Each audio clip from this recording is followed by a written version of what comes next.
Ouça agora uma palavra de fé e ousadia para o seu coração, com o reverendo Roberto Barnabé.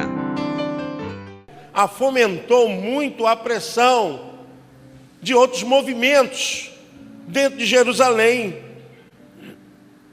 E a novidade do Nazareno, o Evangelho, levantou-se também pessoas que estavam perseguindo os discípulos. E Jesus está falando aqui a respeito dessa coisa que atormenta, que tira a paz, que processa perturbações dentro da alma, que a pessoa não fica tranquila. Jesus falou: não se turbe o vosso coração. Credes em Deus, crede também em mim. Ele agora entra para uma esfera do Evangelho, onde o processo de confiança estabelece um vínculo onde a sua alma é completamente dominada pela ação de Deus. Não tem um agente mais poderoso para te dar confiança do que o Espírito Santo, do que a palavra de Deus, do que a voz do Senhor. O que Jesus estava fazendo é justamente entrar na intimidade da consciência dos seus discípulos e promover fé, crença, não religiosidade, não uma relação com as coisas do altar e nem com as datas de festas que se realizavam em Jerusalém, mas crer em Deus intimamente, crer no coração. Se estabelece uma correlação de fé. Não se turbe o vosso coração, credes em Deus, crede também em mim. Jesus iria se ausentar, eles ficariam sozinhos. Esse é o motivo de Jesus estar falando a respeito deles permanecerem em meio a tantos perigos, a tantas ameaças e preocupações com suas vidas. Porque será que se Jesus saísse de cena, todo o projeto e o processo iniciatório do Evangelho seria então colocado por água abaixo? Se acabaria? Se cessaria? Então essa é a preocupação de Jesus, criar nos seus discípulos uma fé que pudesse vencer as ameaças, os perigos e os contrassensos que a vida produz. E assim tem sido também conosco, irmãos. Vocês imaginam se os discípulos parassem? Porque Jesus saiu de cena. Jesus saiu de cena. Jesus saiu de cena por 3 dias, porque foi o período que ele ficou, desde que ele foi entregue nas mãos dos soldados, quando ele morreu, e até a ressurreição. Ele saiu de cena, os discípulos ficaram sozinhos. A presença corpórea, visível, palpável, física de Jesus saiu. E os seus discípulos tiveram que conviver com suas palavras, mas sem sua presença, que era algo extremamente difícil para eles. Jesus estava falando para eles justamente isso, que ele precisava preparar o caminho para que no futuro eles pudessem ter acesso ao Pai, ao céu, ao lar, ao paraíso, a bênção que nós esperamos. E ele precisava sair temporariamente, depois definitivamente, porque o Espírito Santo que se encarregaria de estar presente com os seus discípulos, com sua igreja, através da sua palavra, tocando os corações, fortalecendo o espírito, fazendo obras maravilhosas, como nós sabemos que Pedro começou a curar. Toda essa obra de cura, essa obra de libertação foi para que as pessoas crescem nas palavras de Jesus. Não era algo que pudesse ser assim: esse é o carro-chefe do Evangelho. Não. Isso faz parte do conjunto do Evangelho. que o Evangelho é a pregação das boas novas, é o amor de Deus, é o serviço, é a caridade, é a fraternidade, é você tratar as pessoas como irmãos, todos são irmãos. Então, essa obra de libertação, de cura, fazia parte para uma proposta de trazer a essência do Evangelho como poder de Deus, mas não só através da cura e do milagre e da libertação, mas através do conforto, da pregação da palavra, do ensino, da prática das boas obras, da filantropia, do serviço. Isso tudo é Evangelho. Porque se nós estamos aqui trabalhando nessa casa espiritual, nós estamos trabalhando para um fim, que quem quer que chegue, se aproxime, perceba que nós estamos trabalhando para que ele tenha um entendimento a respeito das coisas espirituais. Porque a promoção aqui não é de homem, nem de identidade de igreja. Nós queremos promover aqui o reino de Deus, amém? Você pode aplaudir o nome do Senhor? Glória a Deus. Então Jesus começa a dizer a eles: olha, eu estou indicando o caminho para vocês, o caminho da vida eterna. Ainda que eu esteja presente com vocês, mas eu me ausentarei. A única coisa nesse mundo que não pode acontecer é nós termos incerteza no coração a respeito de Deus e da nossa salvação. Porque o medo, o temor, as preocupações, não mais hoje relacionadas às pessoas, mas o próprio inimigo, Lúcifer, Satanás, dragão, antiga serpente, o demônio. Os demônios estão trabalhando, irmãos, para parar a igreja, para impedir a igreja, para que pessoas sejam infelizes em sua fé, nas suas atitudes, nos seus pensamentos, porque o inimigo trabalha a todo instante. Satanás trabalha. A Bíblia diz que ele tem uma capacidade tão grande até de se transformar para enganar as pessoas em anjo de luz. Ele tem capacidade. Então ele trabalha para quê? Para impedir as pessoas aonde? Na fé.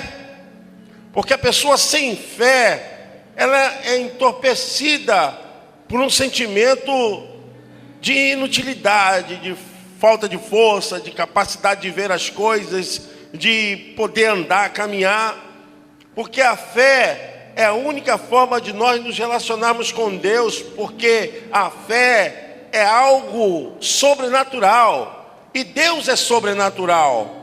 Como você vai se relacionar com o sobrenatural se você está agindo como a pessoa natural? Então é necessário que você se transporte, que você saia de um lado e vai para o outro. Se você permanecer com atitude natural, com pensamentos natural, em relação às coisas espirituais, você não vai conseguir ver nada à tua frente, você não vai ver progressão, não vai ver saída de nada. Jesus falou: olha, não se turbe o vosso coração, porque ele sai desse texto e joga os discípulos para onde? Para uma coisa sobrenatural. Se vocês lerem o versículo 2: na casa de meu pai há muitas moradas, e se não fosse assim eu vos teria dito, pois vou preparar-vos lugar. E se eu for e vos preparar lugar, virei outra vez e vos levarei para mim mesmo, para que onde eu estiver, olha só, ao transporte, estejais vós também. Jesus entra numa condição natural para promover uma fé que é capaz dos discípulos entenderem que eles não estão lutando pelas coisas ali de Jerusalém, de Israel, porque eles esperavam isso. Os discípulos estavam preocupados na restauração das terras, do reino humano. Eles aguardavam que viesse um rei que pudesse retirar toda a força de Roma, com todos os seus aliados de Jerusalém. Mas não foi para esse fim que Jesus veio. Jesus estava falando de um reino espiritual. Ele estava falando de coisas relacionadas à vida eterna. Coisas que realmente somente com uma fé sobrenatural você pode entender isso. Você pode chegar à compreensão. E às vezes nós pregamos e não podemos pensar em outra coisa, irmãos, a não ser na vida eterna. A pregação tem que nos promover a um estado mais excelente, sobre modo poderoso, onde está Jesus. É lá que você tem que estar. A tua vida eterna, na minha vida eterna, é ao lado dele. Ele mesmo falou: olha, aonde eu estiver, onde Jesus está agora? A Bíblia diz que está à direita do Pai. Ele está à direita do Pai. A doutrina mais importante da Bíblia é a doutrina da soteriologia, acunhada com a doutrina da ramatiologia, a doutrina do pecado. Porque a salvação é um desejo de Deus. Salvar o homem não é coisa do homem procurando um Deus santo, não. É um Deus santo procurando pecadores. A salvação não partiu do ser humano, ou de ideias, grupos. Não, a salvação partiu de Deus. Deus, no seu infinito amor, se preocupou com cada um de nós. E é nessa visão da salvação é que Jesus está falando para os seus discípulos: não se turbe o vosso coração, credes em Deus, crede também em mim. E o inimigo vai fazer de tudo, irmãos, para tirar a fé das pessoas. O inimigo vai tentar tirar seus ministérios, vai tentar tirar os seus dons. O inimigo vai fazer de tudo para que você se cale, se seque por dentro, se torne uma perdeneira, uma pedra bruta interior. Então, esse é o momento que Jesus está preparando os discípulos para que pudesse inserir em suas vidas uma condição que pudesse transportar a mensagem desse mundo físico terreno para o mundo espiritual. Porque se a sua mensagem só tece as relações físicas, as coisas desse mundo, meu querido, isso não é evangelho. O evangelho é a garantia de vida após morte, segurança de que nós estamos nos braços do Pai. Os braços do nosso Pai é poderoso. É onde Jesus está, é lá que nós temos que pensar. A nossa mente tem que estar lá, firmada nele, para ele, por meio dele, para a glória dele, amém? Você pode aplaudir o nome desse Deus, aleluia, aleluia. Então, sabe que você está lutando com as coisas espirituais. São ameaças, são fúrias, investidas do mundo tenebroso, das trevas. Satanás vai usar todos os demônios, toda a sua força para impedir que esse evangelho, que esse reino cresça. Porque o que é reino? O reino significa uma nação. Reino significa uma nação. O evangelho é uma nação de pessoas que creem em Jesus como seu eterno e único Salvador. Então, as pessoas estão fazendo parte e tendo cidadania do reino espiritual. Quando as pessoas se convertem, elas passam do mundo físico para o mundo sobrenatural, para onde Jesus está, para onde Jesus agora permanece junto ao Pai, né? Jesus agora, ele é homem, é um Deus homem ao lado do Pai. Porque quando ele deixou a sua roupagem eterna e se revestiu dessa carne, desse corpo sem pecado, e também não por progenição humana, não teve um ajuntamento de homem e mulher para que ele viesse. Foi obra do Espírito Santo no útero de Maria. Mas ele se tornou como nós, mas sem pecado. E também sem concepção do pecado. Ele não pecou, porque também ele veio do céu. E também ele não foi um ajuntamento de homem e mulher. Mas o mistério disso tudo é que ele aqui lutou e passou e viveu como homem. Ele não venceu o diabo, não venceu o mundo, o pecado, não venceu as tentações como Deus, não. Porque senão ele não nos deixaria exemplo nenhum, não teria razão de estarmos aqui tendo fé em Deus, que somos capazes de vencer o pecado e o mundo, porque seria realmente uma coisa desigual, injusta, seria um charlatanismo espirituoso, mas nada disso.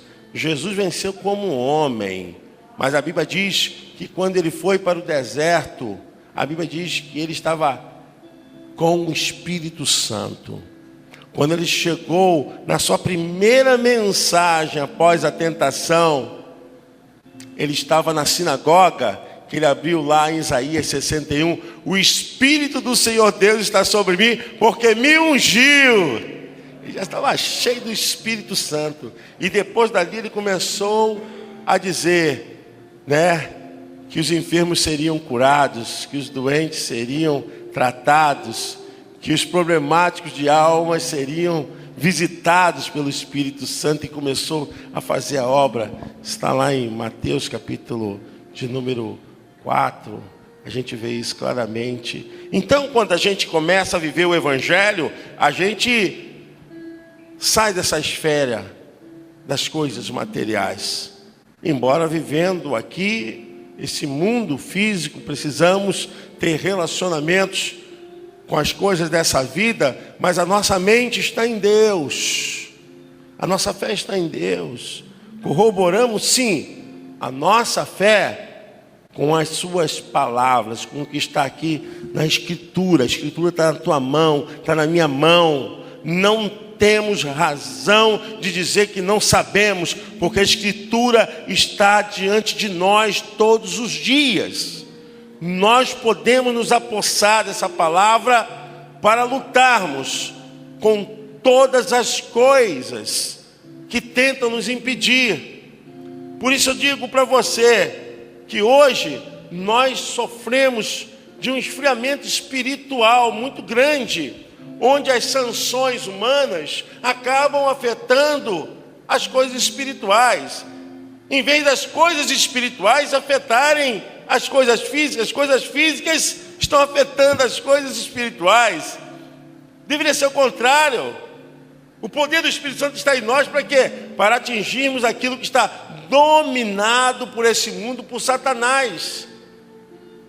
Aonde Satanás prende as pessoas? No orgulho, na vaidade, na briga, no ódio, na separação, na dissociação. Onde o Satanás prende as pessoas? Na ganância, na estupidez, na rispidez, na intolerância. Onde Satanás prende as pessoas? Quando gera inimizade, porfia, carnalidade. Vocês entendem, irmãos? As pessoas estão saindo da igreja porque estão tendo esse tipo de gama de problemas.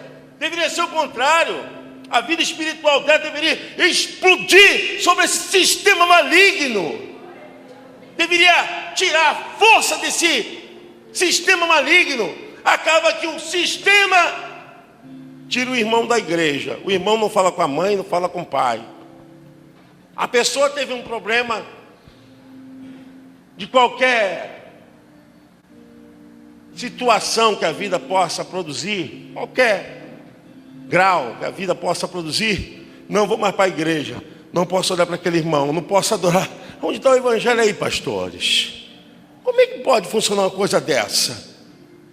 Aí deixa de obrar, deixa de ministeriar, deixa de ofertar, deixa de dizimar. Vocês estão entendendo o que Jesus estava falando para os discípulos? Ele estava falando justamente isso. o que eles estavam se apossando deveria atingir literalmente o mundo visível, literalmente o sistema que quebra a relação das pessoas com Deus e com os seres humanos. Mas hoje tem acontecido ao contrário. A nossa fé em Deus é uma fé religiosa, desculpa aqui a expressão, esfarrapada, desmilinguida, sem vergonha. Uma fé desbotada, descarada. Irmãos, eu estou aborrecido com um bocado de gente que diz que tem fé em Deus e só faz aquilo que Deus não manda. Se fizesse aquilo que Deus estivesse mandando, seria maravilhoso, mas não. Aí, se a palavra está diante de ti, você sabe que tem que usar a palavra, e você vive de outra forma, qual é a caracterização da sua fé? Eu vou dizer, religiosa. Eu tenho que ir para a igreja, eu tenho que receber a mensagem, eu tenho que... Mas não gera vida, não gera quebra de maldições, não tira os impeditivos, não gera vida eterna, não se compromete com as coisas lá do alto, onde está o Pai, onde está Jesus. Então é uma fé que fica mendigando sobre as posses de um mundo religioso, porque eu tenho que ir para essa campanha, porque eu tenho que fazer esse tipo de coisa, mas o reino de Deus está completamente distante dessa alma, dessa mente. Então, o que Jesus está falando aqui para os seus discípulos é para romper. Olha, não se turbe o vosso coração, credes em Deus, crede também em mim, porque a fé que vocês têm que ter, tem que estar lá no alto, com base nos meus princípios, nos meus ensinamentos, vivendo a minha instrução. Tome por certo tudo aquilo que eu tenho vos dado. João capítulo 15, Jesus ensina isso. Ame uns aos outros como eu também vos amei. Ele ensina. João 17, ele fala a respeito da unidade. Ele fala assim, olha, Pai, que eles sejam um, como eu sou em ti, eles sejam um em nós, para que o mundo veja a tua glória. Porque se o mundo não vê o amor de Jesus aqui dentro da igreja, o mundo está arruinado. Se não tiver salvação dentro da casa do Senhor, como haverá salvação fora da casa de Deus? Se a salvação aqui, ela sofre retaliações, impedimentos. O mundo tem que ver o amor de Deus na igreja, no meio do povo. A fé, ela tem que operar primeiramente aqui, em nós. Nós temos que entender que não estamos aqui por causa do homem. Estamos aqui porque Ele nos amou primeiro, amém? Você pode aplaudir o Senhor? Que Ele nos amou primeiro. Ele nos amou primeiro. Infelizmente, esse mundo moderno, contemporâneo, né, esse mundo que hoje é um mundo globalizado, e há tantas mudanças. Estava falando com o pastor Luiz Carlos a respeito disso. Falei, pastor Luiz Carlos, a cultura e o costume dentro da igreja mudou tão rápido que isso tem levado as pessoas a não terem compromisso mais com o horário, compromisso mais com o reino de Deus, compromisso com aquilo que assume, com o ministério, com a obra de Deus, porque as pessoas se relacionam com isso como que fosse coisas quaisquer. Não, estão ali, estão simplesmente fazendo algo, não porque estão fazendo para Deus, estão fazendo para elas. E se não vem, também não dá nenhum esclarecimento, nenhuma satisfação, nenhuma justificativa. E se sai, tem irmãos que saíram aqui da igreja e me avisou por WhatsApp. Irmãos, estou falando diante do Espírito Santo. Falei, minha irmã, eu não aceito a sua saída. Você foi recebido como membro no altar, como eu recebo todos os irmãos. Eu te honrei, eu te amei, essa igreja te amou. E não voltou, irmãos. Olha o que nós estamos vivendo, pastores. Então, o que nós estamos enfrentando é um sistema operando. O aplicativo do WhatsApp é ruim? Não, claro que não. Mas aonde nós estamos chegando? As pessoas acham que não vão sofrer sanções minhas, não, da palavra de Deus. Não se envergonham. Eu teria vergonha. Eu vou falar como membro da igreja. Eu teria vergonha. Eu queria no gabinete do meu pastor e agradecer por tudo. Pastor, põe um óleo na minha cabeça aí, porque eu não posso sair daqui sem sua bênção, não. Sem sua bênção eu não dou um passo dessa casa espiritual. Então a gente está chegando no momento onde a fé está sendo totalmente esfarrapada, desbotada. Está sendo uma fé que produz vergonha.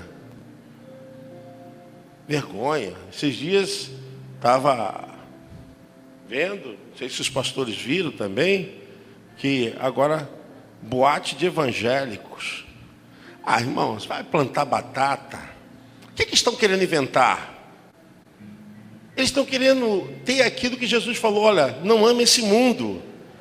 João, Evangelho, o Epístola de João diz: não ameis o mundo e nem o que há no mundo, porque o amor do Pai não está no mundo. E as pessoas querem amar as coisas do mundo. Aí, interessante, como é que pode ter uma capacidade dessa? Né? Uma fila enorme de pessoas para entrarem. Isso vai vender êxtase, cocaína? Meu Deus, que desgrama é essa de evangelho? Eu estou assim, será que eu estou em outro mundo? Irmão, sabe o que é culto? Culto é um momento onde a igreja se reúne. A igreja somos nós. A igreja só é igreja quando nós nos reunimos, como estamos aqui. Quando nós não nos reunimos, estamos nas nossas particularidades, nós somos templo do Espírito Santo. A igreja só é igreja quando nós nos reunimos, porque nós nos tornamos o corpo de Cristo, a assembleia do Deus eterno. Então, aí nós estamos aqui como igreja. E aqui que nós recebemos instruções, nos alimentamos, tiramos as nossas dúvidas, nos edificamos, somos consolados, somos assistidos. É aqui que nós começamos a entender a palavra de Deus. A igreja se reúne para isso, para motivar a salvação até que chegue a glória eterna. Agora, o que eu vejo é as pessoas mudarem o culto. Ele tem um programa, é a mesma coisa. Mas nós sabemos que as misericórdias do Senhor se renovam a cada manhã. Amém? Você pode aplaudir o Senhor a cada manhã. Então, nenhum culto é igual ao outro. Todo culto é uma unção nova. São tantas coisas que criam. Eu não sei se estou ficando antiquado, velho, não sei o que está acontecendo, mas é tanta coisa, meu Deus. Vocês estão assistindo a unção de rei para um pastor. A unção de rei. Gente, aonde está isso nas Escrituras? E o pastor vestir de rei com a coroa. Pô, mas se ele quer realmente o reinado, ele vai pegar o caminho via cruz. Ele vai para um monte de lixo, que é o Monte Gólgota. Vai ser crucificado. Gente, um montão de pessoas atrás disso. Fala, Jesus, o que estão fazendo com o Evangelho de Jesus? A gente já passou por tudo. Por dente de ouro, por paletó, por sopro, por arroto, unção de animal, gente que saía da igreja a fazer xixi em poste, unção de demarcação do leão. Gente, Falei, meu Deus, unção do riso, meu irmão, é tudo. E agora estão com a unção do pastor se tornar rei.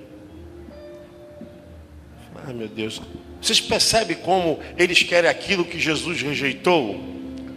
Quando Jesus foi levado pelo diabo no pináculo do templo, o diabo falou assim, tudo isso aqui é meu. E falou certo, tudo era dele mesmo. Tudo isso aqui é meu. Tudo isso aqui eu vou te dar.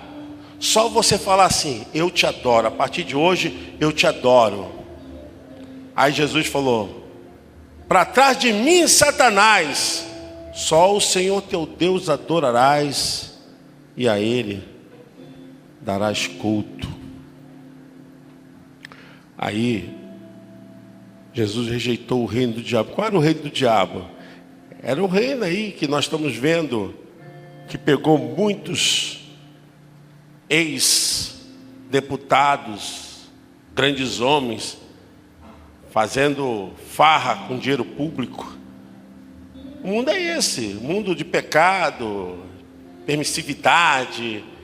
O diabo mostrou isso, de sensações maravilhosas, mas coisas ilícitas. O mundo do diabo, prazeres infames.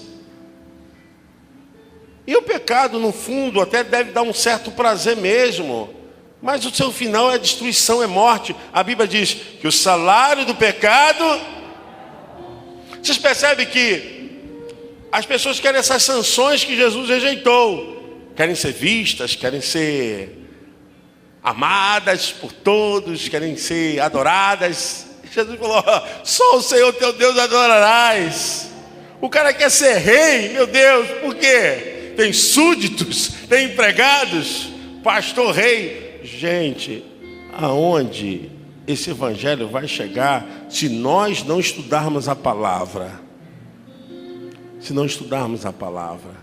Pelo contrário, Jesus falou que nós temos que ser servos, lavar os pés ali, não no sentido literal, mas nas relações. Quando eu amo, quando eu trato bem, quando eu entendo a autoridade, quando eu respeito, eu estou lavando os pés. Eu não preciso com uma bacia, com a toalhinha aqui e com a essência para lavar os teus pés, não. Eu estou lavando os teus pés quando eu te amo, quando eu te respeito, quando eu te aceito. Isso é lavar pés. É o amor, é a simplicidade, a humildade. E olha que foi Jesus que lavou os pés, hein? Foi Jesus. Por quê? Ele está demonstrando, se Ele é Filho de Deus, Todo-Poderoso, e lavou os pés, nós também devemos lavar os pés uns dos outros.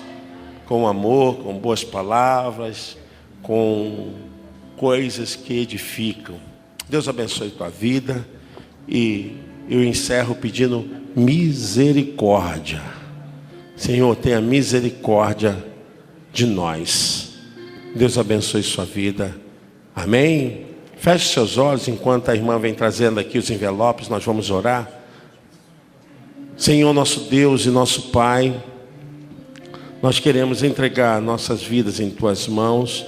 Nos ajude, Senhor, a prosseguirmos no evangelho de simplicidade e humildade, mas com profundidade na tua palavra.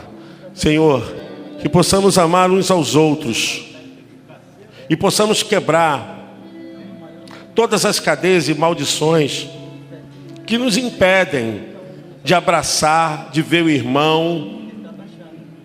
Pai, eu não aceito que uma pessoa diga, eu não posso ir à igreja porque eu não posso estar com aquele irmão, com aquela irmã. Isso é coisa do diabo, Senhor.